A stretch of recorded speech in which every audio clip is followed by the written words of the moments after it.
Hello, Elissa Freeman. Hello, There we go. Jeremy. How I can are hear you. you?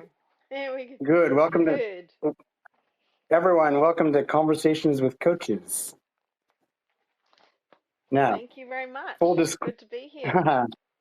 Thank you. Thanks for being my second guest. Full disclosure to the audience, Elissa has been my coach for a number. Well, it's been a number of years since it's been official, but I think I'll call you my coach forever.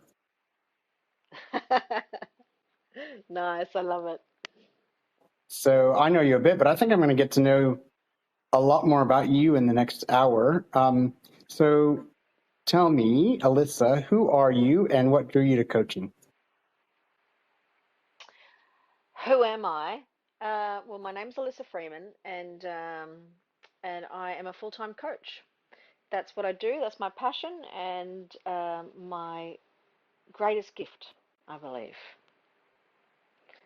What was the other part of the question? And how? Sorry, Jeremy. Yeah, that's it. So the second part of the question Yeah. is what drew you to coaching in the first place? Tell me the story about how you ended up becoming a coach.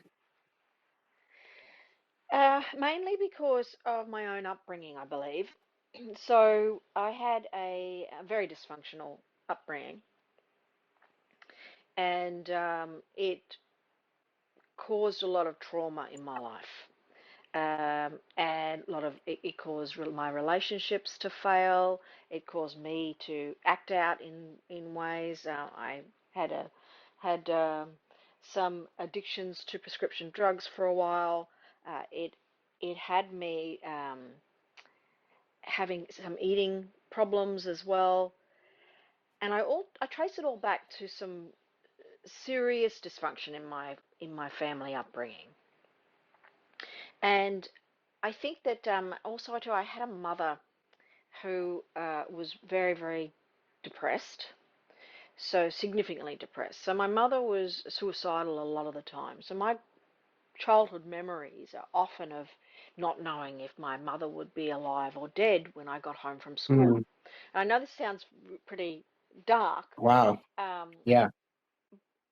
and that's enough to kind of really crush a person. And I Hmm. think that what it did is that because of my love of my mother, it really made me think about how I can help other people that Right. are in that situation or have had similar upbringings. So when people tell me they're in a very dark place, I'm not afraid to go there with them because it's actually very familiar, and I understand it from that from the perspective of being right there in the family with this experience.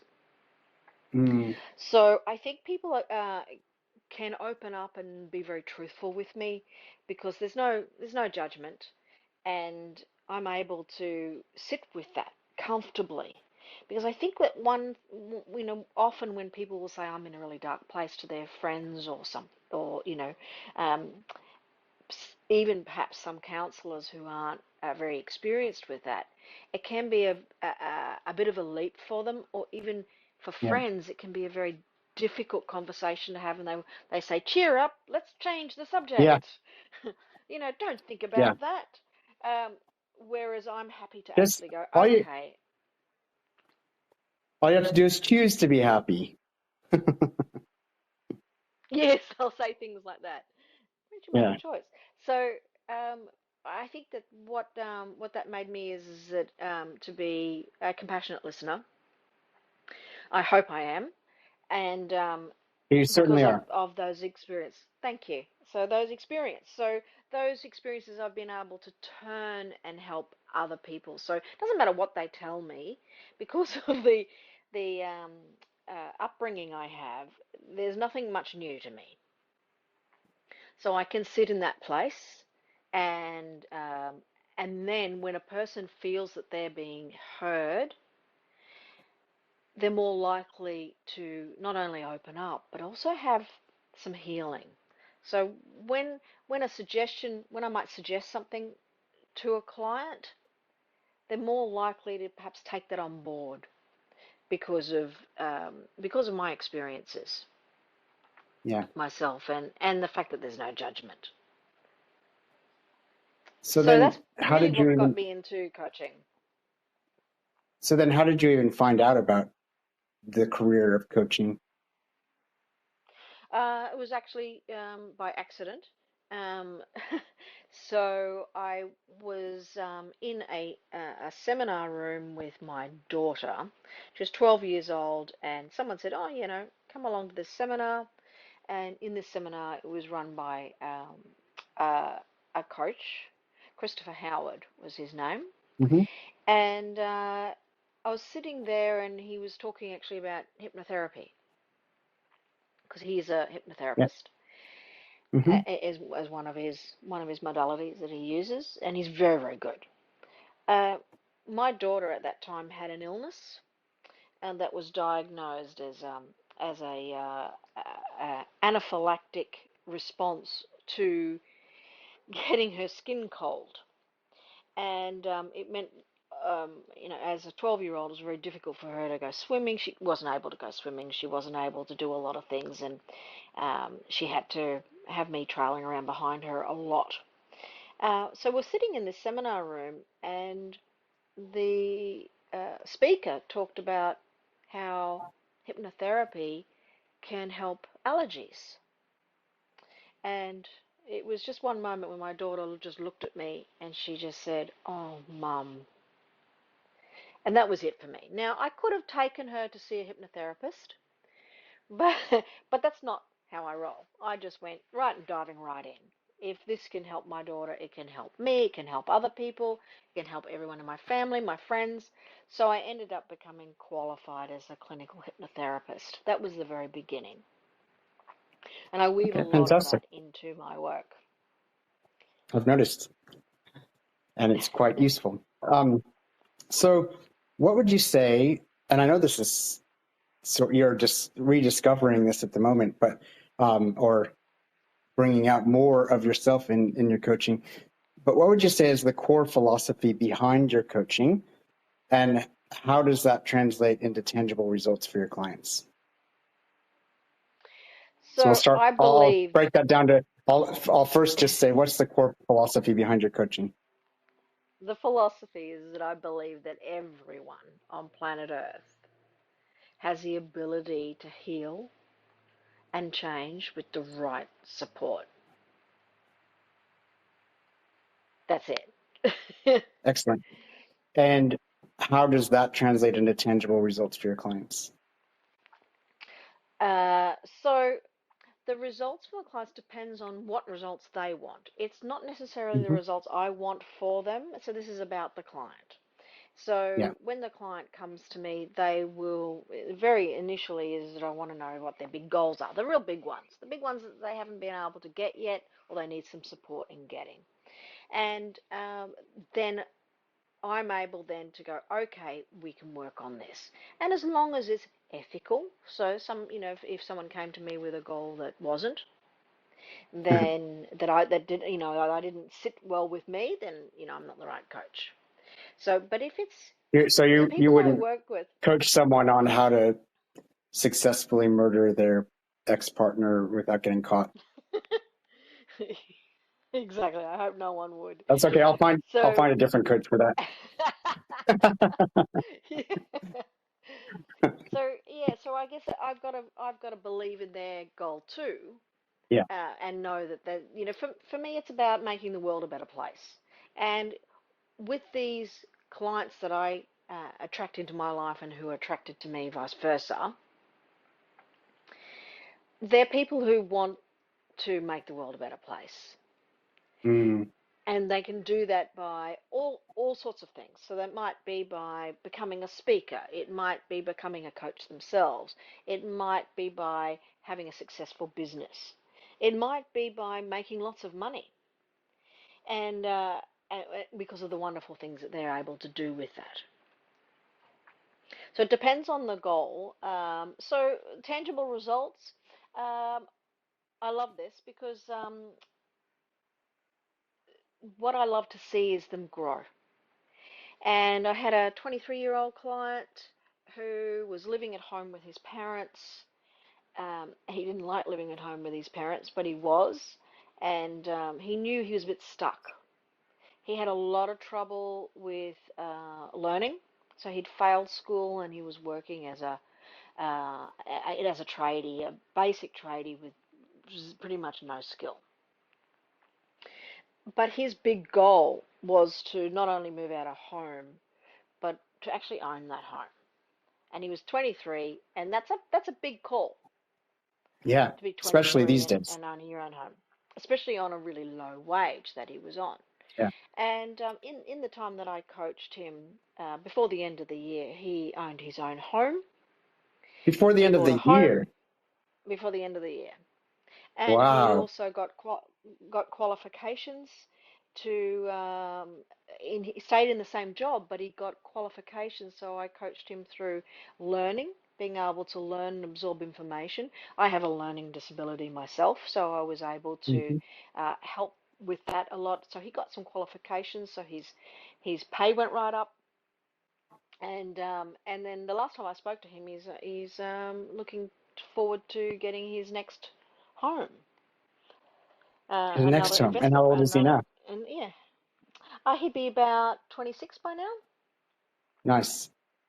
Very good. Well, I'll tell you some tangible Yeah. results that you've got me. One of the things that you've taught me is how to face rejection, and you did some things with me that were practicing and even trying to get rejected, to Mhm. practice working through those feelings and whatever. And I have learned to always ask for what I want as far as customer service, especially with like last week. I'm in hospital right now, and I forgot to cancel my. I get HelloFresh meals, and they. I got a text saying that my credit card didn't get charged properly, but I still had a delivery coming the next day. So I called them straight away and said, please don't send that delivery. And they said, oh, we're able to cancel the delivery, but we already boxed it up, so you're still gonna have to pay for it. And so anyway, I ended up making another call and saying I don't want to pay for it because I'm not even getting it. And they every time, pretty much every time I ask for these things now, the biggest was I asked a credit card to settle for less, and I think they settled for about half of what I owed them, Hmm. um, Mm. which was actually way more than I was expecting when I went for it. But yeah, so that's tangible results. You definitely got me, is the ability to ask for things, and get past the fear of rejection. Fear of rejection is a huge one because it comes from a very ancient part of our brain, and I think I've told you this before too. So basically, back in the when we were cave people, way back, where here we are in a cave and we're sitting around our little fire and it's wild beasts outside, there's ice and snow. And in that situation, if we're rejected, it's life threatening. So if we were Yeah. rejected, ask for something too much or do something, stand out, speak up, that can cause the tribe to say, out you go. We don't Mm, want you here anymore. Now, if you are rejected and out you go, something's going to eat you or you're going to die of cold very, very quickly. So yeah. in our brain, what was hardwired is this thing that if we're rejected, we could die. And we don't necessarily think that when we're going to get rejected because it's quite deep. But that is where it comes from. So this is why we Yeah. don't always want to ask for what we really want or speak up. This is why public speaking is an enormous fear for people. Oh, if they're noticed, they might get rejected, and then that little part of their brain thinks, oh no, we could die. So it does everything it possibly can to fit in, not speak up, tolerate things, and just settle. Yeah. And unfortunately, that doesn't help us to grow. It doesn't Right. help us to get our goals and to develop and to have boundaries There's loads of things that will come from this. Yeah. So, It's funny because I have a friend of my friend who actually introduced me to you. Um, I think you coached him something like 10 years ago or a long time ago. And I think you did this rejection exercise with him. And he, every time I go out with him, he's always asking for free stuff and at the restaurants that you're going to make this meal. And it's really kind of a joke. He expects them to say no, but it just doesn't scare him to ask for stuff, which is funny because as long as I've known him, he's been this gregarious character, but apparently he used to be shy and in his shell and completely different kind of person. I can't imagine him yeah. that way, but I think a lot of that had to do with your coaching. Yes, so he says. So it was wonderful to coach him through that as well and to see his whole Did you know him as a personality come out. shy? Did you know him as a shy Yeah, yeah, in his yes. shell? When he I came can't to me, imagine that. yeah, yeah, he came to Can't me and imagine just that. yeah, he was meek, if you like, and it wasn't truly Wow. who he was. No. It was a mask, if you like, Yeah. a mask that was, yep, I don't, if I'm just like this, I'll be accepted and everything will be okay and I won't get rejected. And that little part of the brain says, you won't die if this happens. And yeah, so once he realized that it didn't kill him, he went all out, which was great. Yeah. As a matter of So fact, now he asks for we're whatever he wants. he does, and not only that, we're both. I know him from improv theater, and most people that do improv theater do it on the stage. But everywhere we go, he's just calling in waitresses and everybody, other guests in the cafe, and just getting everyone to join together and playing some sort of scene. He just doesn't care what people Yep. think at all anymore. So No. I've only known him that way, though. It's so crazy to know he was acted as a different person before. But we'll come back to you and your coaching, Yeah. although that does have to do with your coaching. But what? Let's see, where were we? Sector. Here's what I know. Sometimes with people like us who can coach other people to move forward in their own lives, often we're not as good at taking our own advice. What's something that comes from your coaching and coaching of other people that you have implemented in your own life that's made a big difference in your own life? Okay. Well, there's two parts that I'd like to answer about this. The first one is that I get asked this actually by people who are looking for a coach, and they say, Mm-hmm. what do I look for? What do I look for in a coach? And I say that one of the most important things is that you ask that your coach who coaches them or are they Yeah. coached? And I think that that's really important because um, it's a bit like going to a dentist and the dentist never goes to a dentist. Mm-hmm. You would go, well, what's what's going on here? There's something that's not quite right. So if there's someone who's coaching others who doesn't have their own coach, which means isn't getting an outside perspective of their journey and their blind spots, why? That's a red flag for me. So Mm. I believe that coaches also need coaches. And I coach a lot of coaches because of that. And I have coaches. And I think that that's one of the really important things is that if the person says, "Oh no, I don't need a coach," here you are, you asking your coach, "Do you have a coach?" "Oh no, I don't need it. I've got all the information. I'm there. I've made it. I'm there Yeah. yet. I'm completely there now." And it's not true. It's No, because we they'd have be these in, blind they'd be in spots. Nirvana. They wouldn't Yeah, still be here on this that's earth. that's right. Yeah, I Mm. had someone ask me once, "What's it like, Elissa, to have all your shit together?" Yeah. I mean, I'm I I don't know. I'd like to know. laughed so I laughed so hard at it. And I said, I don't have all my shit together. I'm a work in progress too. And as long as I as long as I'm still working on myself and I have the skills and tools to help you work on yourself, we're in a good place. Now, the other part of it is you asked me about my own tool, using the tools on Yeah, me. I what's do all something the in time. your own life? Yeah. Yeah, so I work on stuff all the time.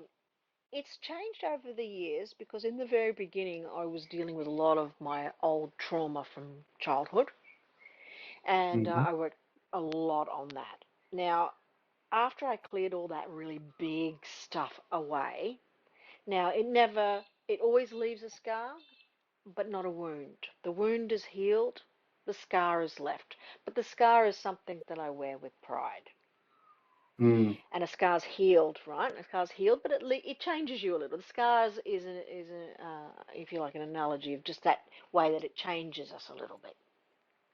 Yeah. So I use the tools that I work with other people and get them to do things. I do it too. So I would never ask a client to do something, like ask for what they want, if I don't do that too.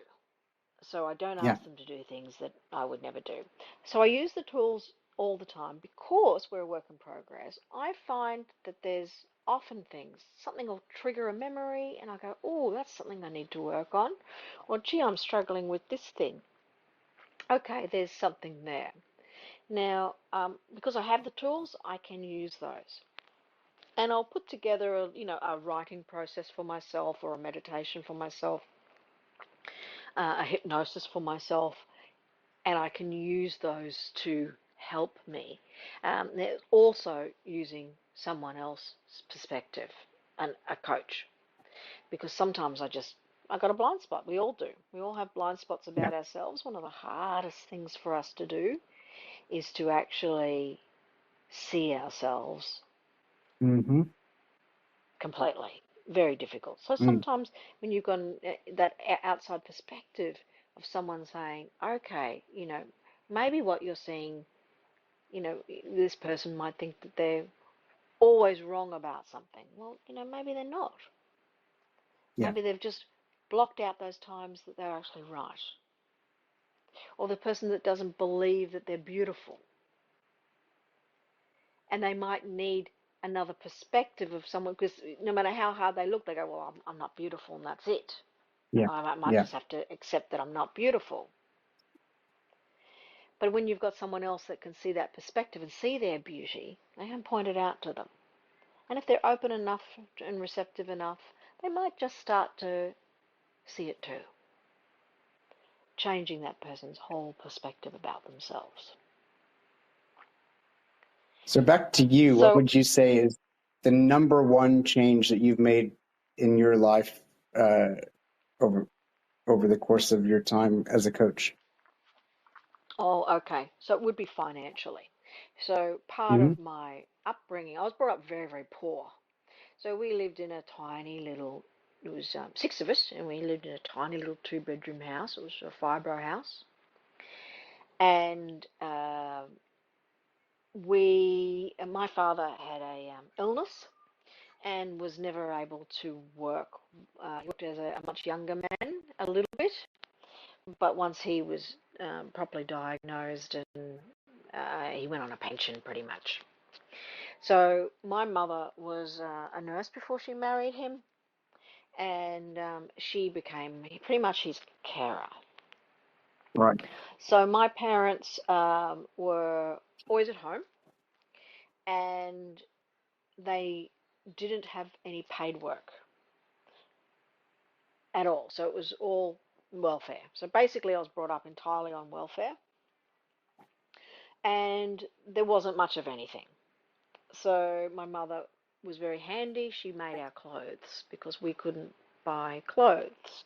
She had a big veggie garden. Luckily, she had a garden to do that in, and we lived near the water.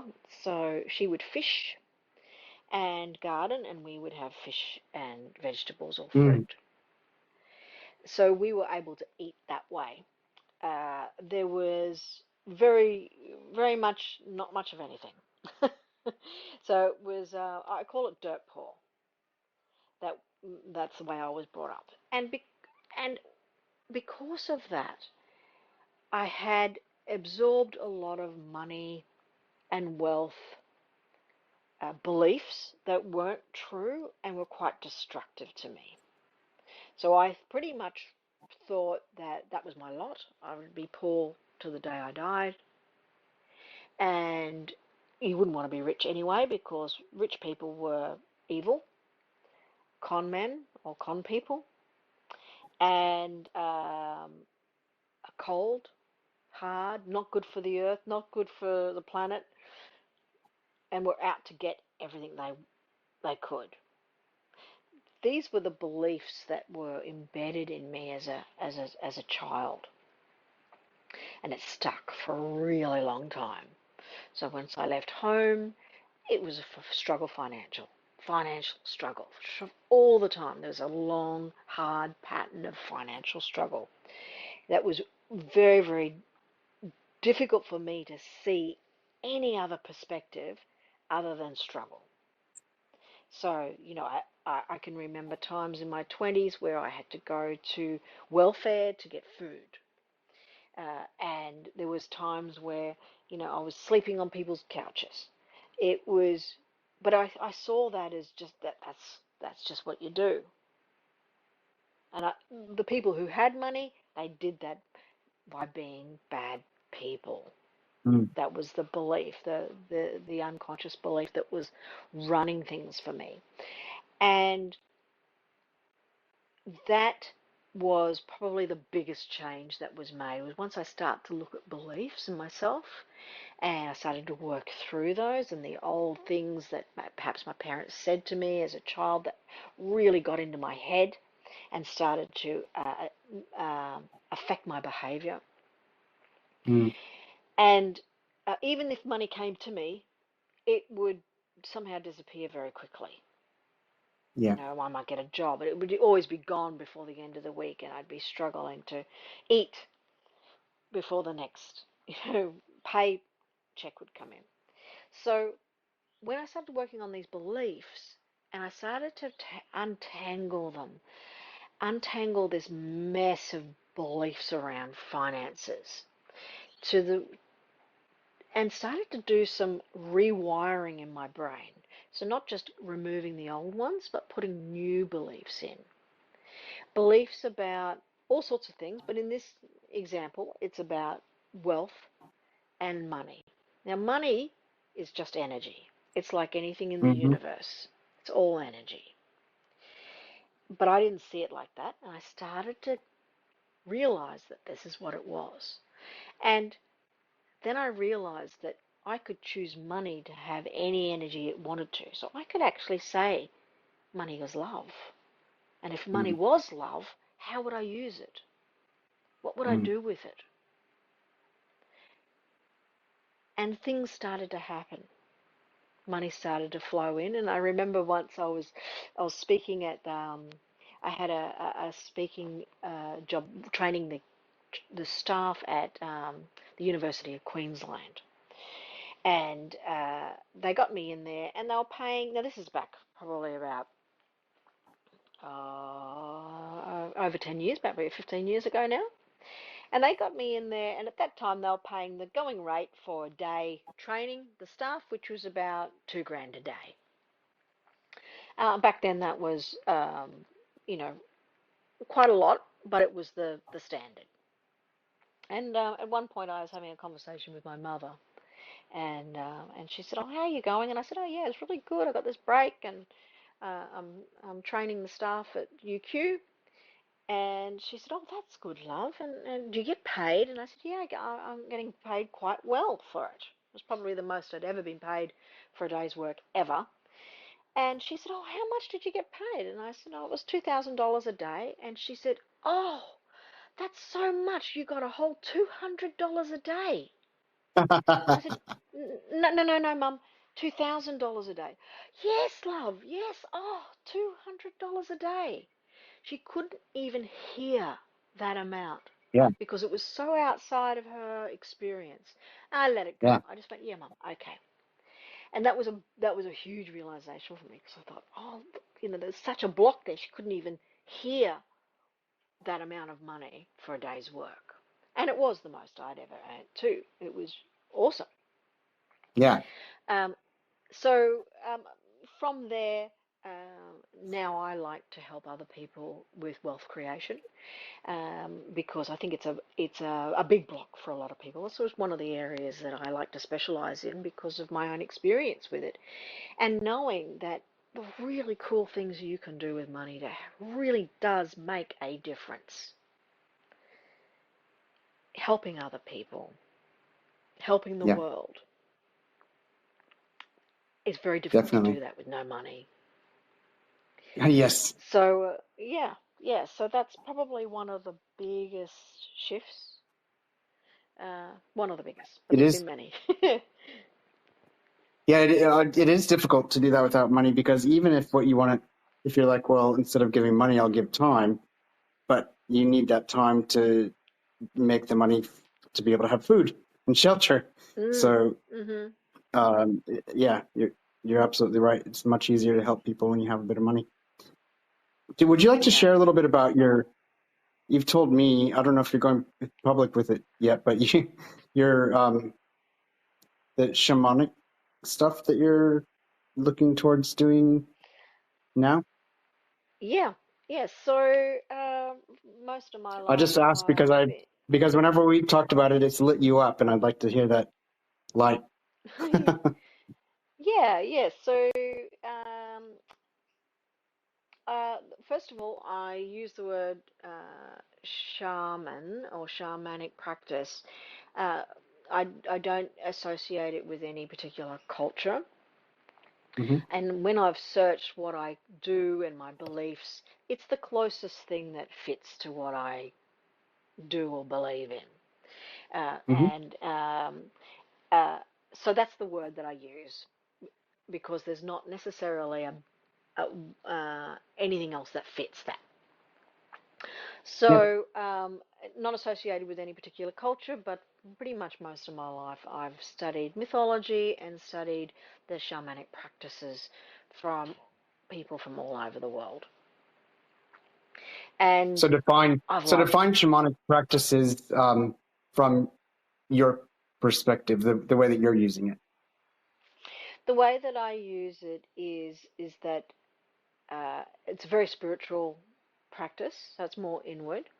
Um, I use meditation a lot. So this is a journeying type of meditation. So not just breath work or anything like that, which I love and use, but tapping into intuition.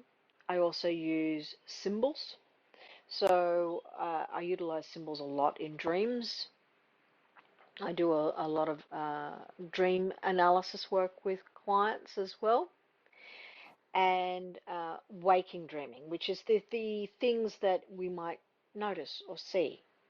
We actually talked a little bit about this a little while ago. You might be walking down the street and there's a crack in the pavement, and for some reason you notice it, and other days you don't. Mm. Or there's a feather that's just fluttering there where you're walking.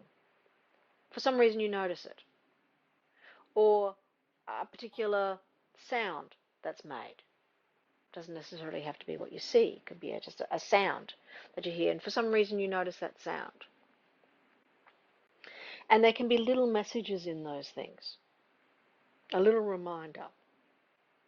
And what they are is completely unique. You can't say a feather means this or a crack in the pavement means that. It's so personal. And Mm. it also depends on what you're working on at that time, what challenge you have at that time. You know, you might see the crack in the pavement and you have a challenge, and all of a sudden, it means to you that you need to go and live overseas. But for another person, it could mean that you need to go and have that conversation with your neighbor. So I gather you're not using like a dream interpretation book or something. You're drawing out of the person their own meaning from it. My advice to anyone who has a dream analysis book is to put it in the bin. And I know that sounds brutal because there's so many, we're all so different. So basically, Yeah, the way that's my that advice to you anyone who has a parenting book, like for after when your kids are born as well, because that parenting book is a fantastic manual for how to raise that author's children in the environment that indeed. that author raised their children, and that's it. Exactly. Exactly. I know. Throw those ones away too. So yeah, so with dreams, um, it's affected by your beliefs, Mm, your personality, your upbringing, and most importantly, it's affected by your culture. And culture has the deepest roots in us. We carry about 7 generations of memories in our cells, and this has now been proven by science. And your cultural background has a huge impact on your dreaming, whether it's the waking dreaming or sleep dreaming, and that symbols and what they mean to you. Completely could be complete opposites. To the English person dreaming of a dragon could be very different to a Chinese person dreaming of a dragon because of the yeah. cultural background there. And so when you're doing dream analysis, it's very much about what that person's deep symbolism uh, is reflected in that symbol, Yeah. and finding that out, It then reminds me, you sorry, it reminds me of the Rorschach test where everyone will see something different, and then it's all about drawing out why they see what they see. yes, exactly, exactly. And there is a method to it, and I teach my clients this, and then they can analyze their own dreams. They don't need to ever go to anyone else to say, what did that mean? Or what did that, you know, why did I open the fridge and I suddenly saw the, the rotten old cabbage there when I hadn't seen it for a week? Yeah. Well, that rotten old cabbage there is, you know, the reason you noticed it is that the unconscious mind is filtering constantly. It's also trying to help us. So it might say, okay, this symbolizes the rotten old cabbage in the fridge is symbolizing um, this particular thing, and I want my person to be aware of this. So it'll draw the awareness to those things because we only see a fraction of what's actually coming in to our awareness. We Yeah. can't see it all, we can't smell it all, we can't taste or feel it or hear it all because it would just be too much for our brains to compute. So it's all filtered out. So these little things that come in through the filters, we need to take notice of them and then be able to analyze them Yeah. using our own system, and then know what step forward we need to take. Yeah. So we see the crack in the pavement, and then that might mean to someone to talk to their neighbour. They don't know why they need to talk to their neighbour, but the next step is actually doing it. Yeah. It might be good to go, oh, I've got a symbol to go and do this. Oh, that's nice, and forget about it. That's not why it's there. It's there to say, yeah, go talk to the neighbour. You need to talk to the neighbour, and you need to do it now. And it might feel weird. Here you are, going along, knocking on the door. I don't know why I'm here. I just want to say hi. But it will be revealed. So that So that's the leads. that's Yeah. Go ahead. so that's the really important part is the action step. Taking action on what these things are, and you'll be through. You just said before you're in hospital, and uh, these little you know these little messages would have been coming to you.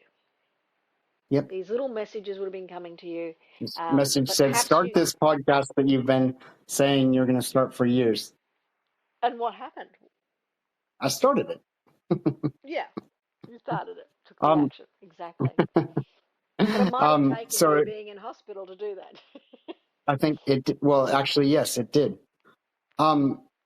So how do you maintain a balance between pushing your clients to their limits and ensuring that they don't burn out?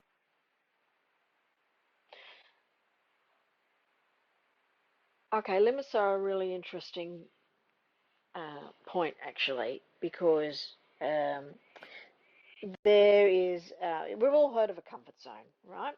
We all know what a Yep. comfort zone is. It's a space that we feel really comfortable in. It doesn't push our boundaries at all. There was a study done uh, across two universities. It was Harvard and another business school in America, where they were looking into, now getting to this point, so we're going to, background first, is that they wanted to find out about people saving money. Why some people could save, why some people couldn't, what was the perfect saving amount. So they got these students and they got them all to save certain different percentages of their income, 1% right up to 50%. And they studied, did it last? Did they keep did they keep saving? Did it fall off? When did it fall off? And they found an interesting thing. They found that right up to 10% of saving money, those people were able to keep saving and didn't change their lifestyle at all, didn't change really anything they were doing, but they were able to put up to 10% of their income into savings regularly, and it could keep going. They didn't even notice. It could be automatically taken out, and nothing changed. Once it hit over 10%, then things suddenly changed. Suddenly, people would do things like save a bit and then use it, not save, then go back to saving, um, then spend it all. It was all over the place. Right up to when those people were trying to save like 50%, it was not only were they unable to maintain that, but it actually put them into a worse financial situation. They'd blow it all, feel bad about themselves, spend more money to feel better, and end up being more in debt. So it Yeah. actually had the reverse effect. Now, the studies was a big deal because psychologists got hold of it and said, okay, let's have a look at the psychology behind that. And does it work with anything else other than money? Mm. And the short answer is yes. It works across the board with everything. And these people that are like, go hard, go hard, go hard, push, push, push, push, push, it cannot be maintained. Not only can it not be maintained, but most people will shrink back further because they get burnt. So, what's really important with growth is that it's done in a way that is ethical for the person as a whole. So I make sure that my clients don't take those massive leaps. If they want those massive leaps, I explain to them why that's not going to be a good thing. When you Yeah. want your goal, it's little step by little step by little step, no more than 10% outside of your comfort zone. Gotcha.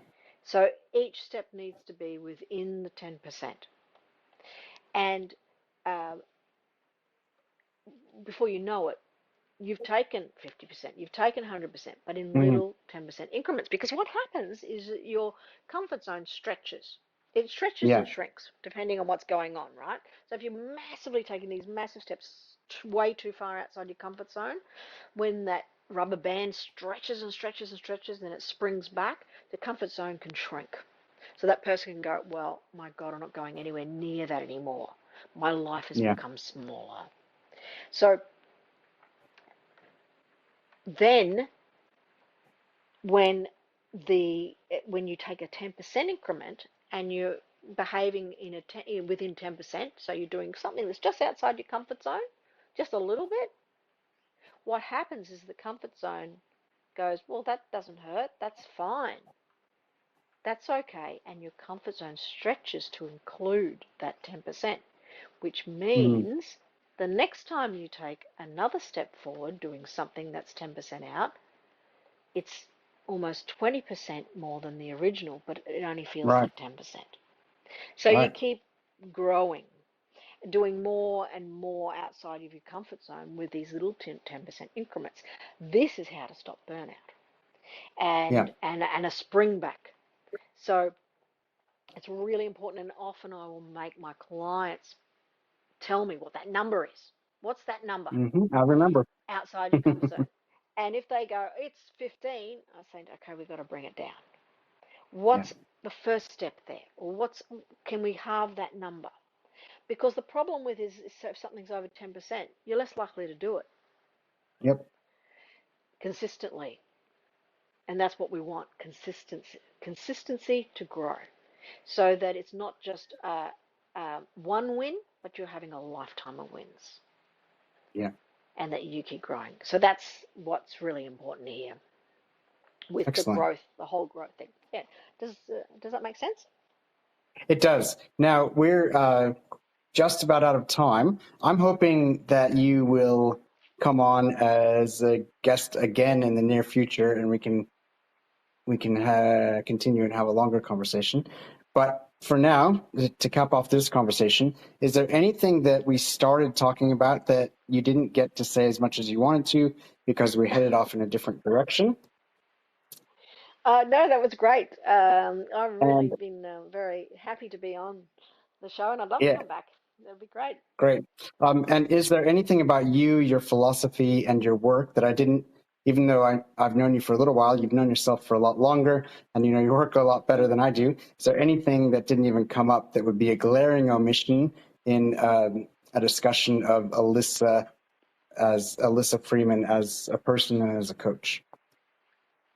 Well, I really believe that coaching is really important. So if you have any listeners out there ever have an urge to contact a listener, contact a coach, or just Yep. ask a question, do it, because it cannot hurt you. It's all Yeah. good. If you get the right match, then Yeah. it can be many, many years of a very fruitful relationship. Yeah, and I would add to that Follow those if it's urges. not the right match, don't think that coaching doesn't work or counseling or psychology, whatever it is. Hmm. If it's not the right match, then find the right match. Don't give up. Yeah. So, how can listeners find you, Elissa? Uh-oh. Elissa, so how can listeners find you? So, yes, I have a website if they want to find me. It's elissafreeman.com.au. And there's contact details there and a few little videos and such if they want to check it out. Fantastic. Well, thank you, Elissa, and we'll see you again on an episode very soon. Thank you very much, Jeremy. It's great to chat, and I hope everyone got something out of that. Well, I know I certainly did if nobody else did, but I'm pretty sure everybody else will have as well. Thanks, Elissa. Bye. Welcome. Bye bye.